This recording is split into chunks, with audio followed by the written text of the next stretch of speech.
We encounter risk every day, especially in IT security circles. How do I manage that risk? Stay tuned to find out more. You're watching IT Pro TV.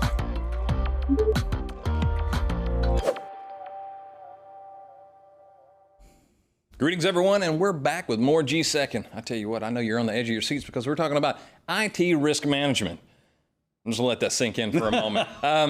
This is one of those things we were talking about before the show where we encounter risk every day, not necessarily just in an IT manner. And we kind of have a management strategy for our personal lives. However, in IT, there's a specific set of problems that may occur. But before we go too far, let me back up. Just, can you give us an overview of what is risk management? Yeah, well, let's start with defining what we mean when we say risk management. I love to do this. I went to dictionary.com and got the dictionary definition of risk management. I'm gonna just let's see here. It is the technique or profession of assessing, minimizing, and preventing accidental loss to business as through the use of insurance, safety measures, etc.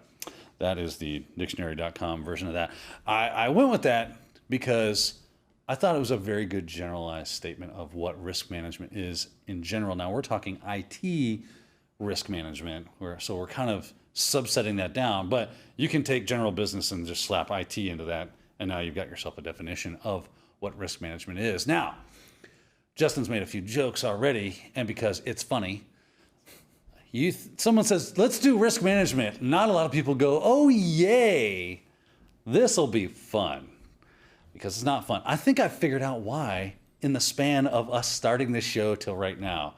Because it seems to me, could completely be wrong, this is very subjective, is that it seems to me that when we in real life deal with risks or manage the risks that we talked about, why don't I do 130 miles an hour going to work in a school zone? Because there's risks involved with doing that. But it's very intuitive for us to realize those risks and manage them appropriately. We don't sit down and formalize it on a piece of paper. And when someone tells you, hey, let's come down and write all this stuff down to the nth detail, right? Every iota is accounted for. That's when we start going, oh, it's a drudgery. And it can be, and it's not fun because it is something we can do intuitively. But if we don't write those things down, there will be blind spots that we miss. So that's why we engage in risk management. And I guess to some extent, we make those decisions whether we're going to formalize this process or just go with things we know, right? Mm-hmm. The reason I don't go $130 in a school zone is I care about people. I don't want to hurt them. I know there's financial and possible legal ramifications for myself. Exactly. A quick cost-benefit analysis, I don't have to write it down. I go, this is bad. Yeah. So I'm not going to do it. It immediately shows itself to be weighted. Right. But those are very exaggerated ones and are not necessarily a complex problem. Also true. Right? But when we get into IT, we can end up with a lot of complexity that is very hard to account for. So formalizing those things is probably the better approach. Right. And not only that, but we don't have such exaggerated, there are some exaggerated things you can easily go, oh yeah, we got to make sure we figure that out.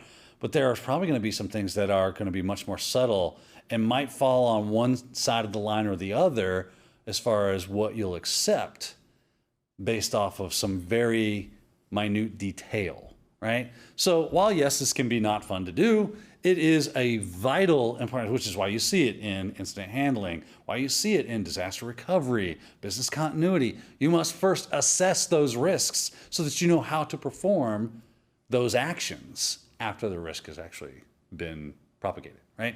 So there you go. That's the definition of risk management. Hopefully that helps you out if you were like, oh, I don't really understand what risk management is. Now, inside of risk management, there will be other things that you do, right? Like risk assessments, right? Risk assessment is going to be the major part of your risk management process, because if I don't know what the risks are and what I think they're going to do, then you might as well just write down whatever you feel like, put a smiley face and a pickle and a flamingo. And go, there you go. There's my risk assessment. I imagine going to a corporate office. Where's that? That is a pickle. That is. What does the flamingo mean? I didn't know we were an Egyptian hieroglyph. Is that bad? I like flamingos. But when we talk about formalization, and you kind of just brought it up, that like the risk assessment process. Yeah. Those typically have very defined steps for risk assessment, what are those steps? There are quite a few of them, and you might see different risk assessment steps from different organizations, but they all kind of tend to mean the same thing. So I just went with the ones that I thought were most descriptive for those processes. So let's jump through these things. Identify your assets. That'll be step one, right? I can't assess a risk if I don't know what is being risked. So I have to figure out all my assets. Now we're in an IT risk management, so we're probably going to be thinking in terms of devices, right? Networks, end hosts, printers, mobile devices, that kind of stuff. That's what we're going to be doing. And figuring out servers, software that might be on those if it has like licensing capabilities, intellectual property. These are our assets. And then people as well. There are going to be people that are assets to us. So that is something we're going to have to gather as part of our assets. But that's what we need to do at first. Get a lay of the land, get a survey and figure out what are my assets that I need to protect. And then we can figure out what the risks are associated with those assets. All right, and we move on to classifications. Kind of a cool area because there's a lot of different ways in which you can go. Two of the most common ways in which we classify our assets is by using either a government, military type of classification, or you use like a business classification, organizational, right? So when it comes to government, it'll be things like top secret, secret, confidential, unclassified, classified. There's a myriad of them out there that you could pull from. Again, they're not set in stone. You don't have to use those or not. They're just some options for you. And they are standards that people understand in a lot of ways. That it's just so much a part of our everyday lives and language that if I said, hey, Justin, this document is top secret, he would probably handle it with a lot more care than if I said, this is unclassified, right? That's the idea. And to some extent, those classifications are to do exactly that, to give you some idea about how do I now approach this topic? What kind of handling procedures? Who do I tell if something goes wrong? Because I've been in an organization where we had something like that. We actually didn't handle a lot of top secret stuff or secret things, but we had to know what to do if and when we did. So I do like those characterizations, even though it's a lot of cognitive load sometimes when you're like, well, hold on, all right, where do I go? How do I lock this up? What's what the do I do? process for, right? So there's going to be controls around how you handle those different assets. But at first, if you don't know that, if I didn't know that the intellectual property to how we make our newest, latest, and greatest product is something that I shouldn't be sharing with my Instagram followers, well, then that could be a problem. Okay, so that's why we come up to commercial classifications will be things like confidential, private, sensitive, and public. Very common terminologies that we use for classifications when it comes to the commercial business types of classification systems. But again, hopefully you're seeing, oh yeah, that kind of makes sense to me. Now, I would take the time to formally define each one of those as we create our risk assessment. But now you have some terms in which you can use. And that was a follow-up question. That's going to be business specific if you choose these classification systems about, like where they lie within these categories. Yeah, because some of you're them the are only dictated, one, and some of them you have carte blanche. Yeah, so I'm just thinking like a private business, I would probably go more with the commercial classification system because I get to define what is public, what is sensitive, what is private, what is confidential. Exactly. And those should be spelled out. Well, you can do that as well with a government one. Right. But if you're in the government, then they are going to be dictated to. Or if you ever have a possible interface with a government individual. Then you got cross. Yeah, you go, well, this is secret. No, it's not. That's not how we treat secret stuff. You're talking top secret. Yeah. No. Yeah, so just, you got to pick and choose these, right? Yeah, be aware. Good point, Justin. All right, then we do the actual risk assessment, and we have to figure out which type of risk assessment we're going to use. Are we going to use a quantitative or qualitative risk assessment? A quantitative assessment will try to figure out how much money this will cost us.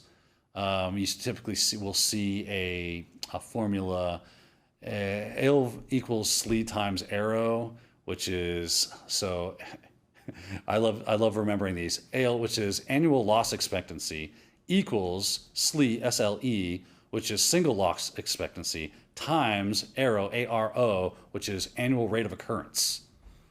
fun thing to memorize, right? Now you're going, yep, risk assessment. Is my nose bleeding? Because this is a lot. That's funny. I would have never said those terms. Yeah. But I was like, well, let me.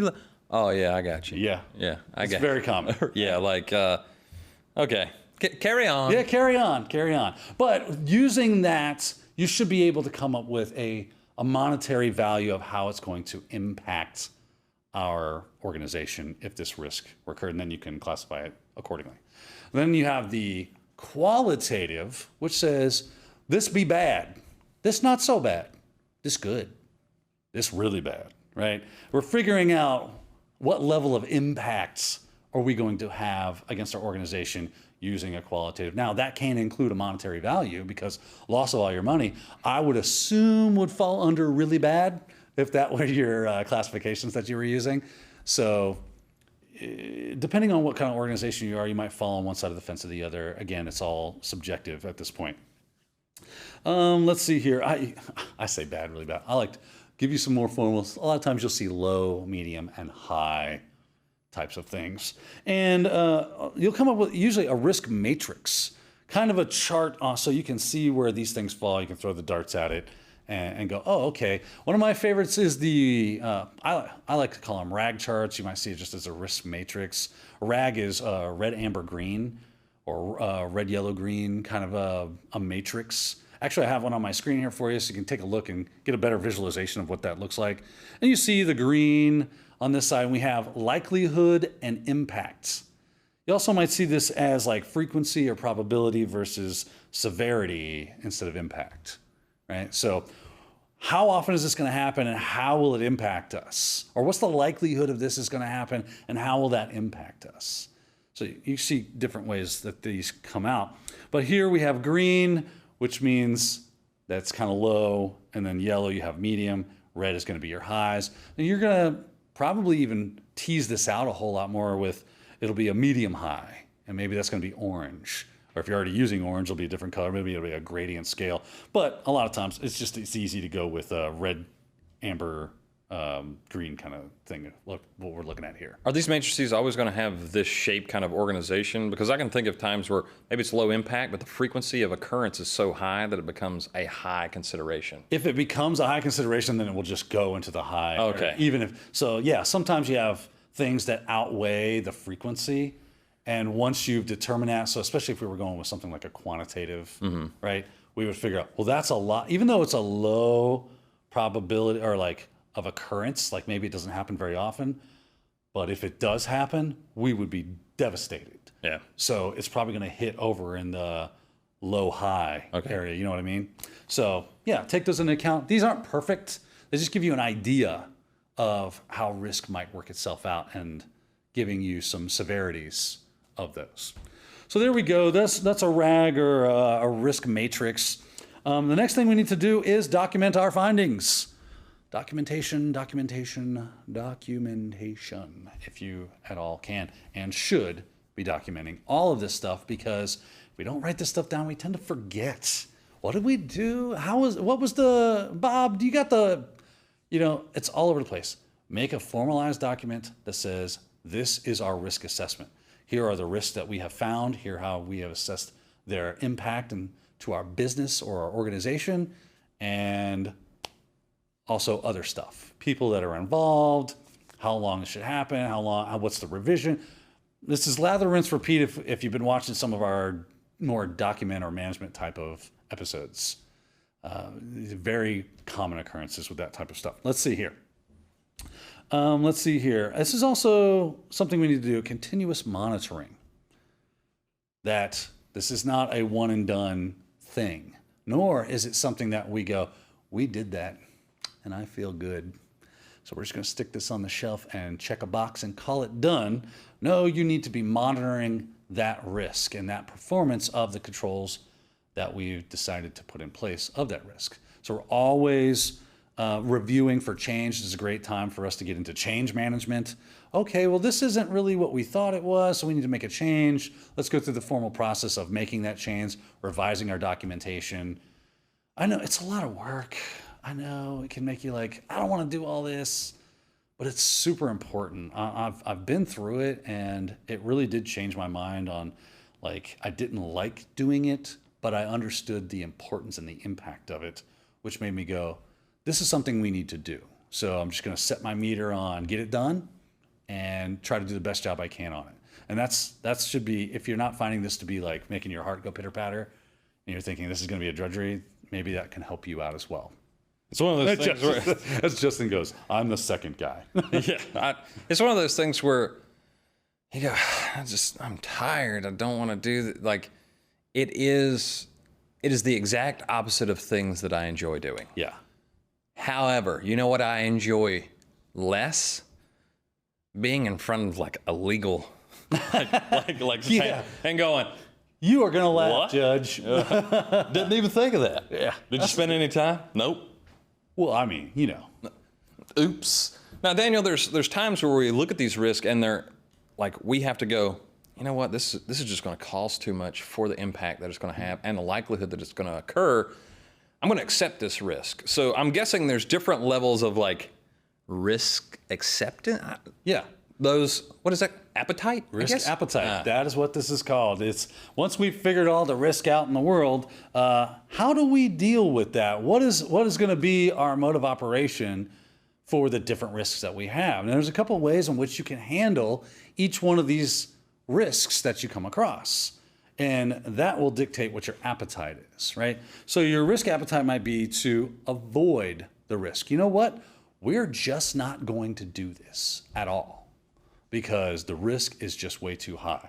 I'm not going to amputate my foot in my own house without a doctor or anesthesia, because the likelihood of me dying from that is probably pretty high, right? Yeah, my foot hurts, but maybe I'll try something else. I'm not going to do that. I'm not going to engage in that activity, right? So that's avoidance. Yes, I adjusted, like I almost got it cracking up. Yeah, you got my funny bone. Well, But it does paint the picture, right? and to some extent, him saying that was a risky choice. Yeah. Could not- But he accepted it, right? I did. I accepted the risk, which is our next type of thing. I can accept, you know what, this foot just hurts, and I know that it could be detrimental to me, but I want to go for it. We'll put it back into an IT context, right? Like we have installed this software, and it has a high risk associated with it. But if I don't have this software, I can't do business anyway. So I'm just going to accept the risk. I think of the Fight Club analogy, or the scene in Fight Club where he's explaining to the people how they work out whether or not to do a recall, right? If you haven't seen the movie, there's a scene where they're assessing this car accident, and he's saying, well, we only do a recall if the amount of money that we would have to pay out in legal fees would be more than the recall, right? And like they're like, oh, right, that was a risk assessment. That was, oh, okay, it's going to cost us X amount of dollars to do a recall. It'll cost us X amount of dollars to be sued by not doing the recall. Which one's lower? I'm going to take one of those. And maybe if the recall number was lower than the legal number, and they go, I accept the risk. Fine, I'll deal with it when that happens because it's cheaper, right? So there is risk acceptance. Transfer of risk. I think cloud when I think of transfer of risk, right? I'm transferring a lot of risk off to a cloud provider when I give them like if they're going to be my IaaS provider or my SaaS provider or my whatever it is, right? Because they are running something for me. They are doing something for me. And they are responsible for X, Y, and Z, and I no longer am. I have transferred that risk to them. Doesn't mean I'm not completely unculpable for certain items, but I am for certain things. Anytime I think of this, I think of the decommissioning of hardware. If you work in a compliance, right, you have medical data or something like that. There's certain decommissioning, like I've got to get rid of these hard drives. Like if I ran those on-prem, that's my responsibility. If you run it in the cloud, you still have other things you got to do. Don't get me wrong, but they are responsible for the physical destruction of like decommissioned hardware. Right. So I transferred that risk off to them. Right. So if they mess up, that's on them, unless you did something that caused. Right. It gets muddy. It gets muddy, but that's the basic idea. Last one's going to be mitigate. We're running out of time. As mitigation is, maybe we can fix this. Maybe we can put something in control of that so that it doesn't have either so much of that risk or that risk at all. I can remove it as a risk because I've instituted something else. That's mitigation, right? So I fixed the problem, and that's what I decided to do for whatever reason. So there you go. That's risk appetite. Those are the basic things that are involved in doing risk management and risk assessments. So hopefully that helps you out if you've never dealt with risk before and risk management life cycles. It's obviously a lot of fun, and you're going to enjoy yourself thoroughly. I know Jo does. She loves this stuff. She just eats it up. I don't know. I don't know. But you know what? I don't want to risk going over time. No. So Will do. We're going to go ahead and get out of here. Daniel, thank you so much for letting us at least see the process that is important. So definitely check it out. And check out more GSEC. But for this one, we're out of here. So signing off for IT Pro TV, I've been your host, Justin Dennison. I'm Daniel Lowry. And we'll see you next time. Thank you for watching IT Pro TV.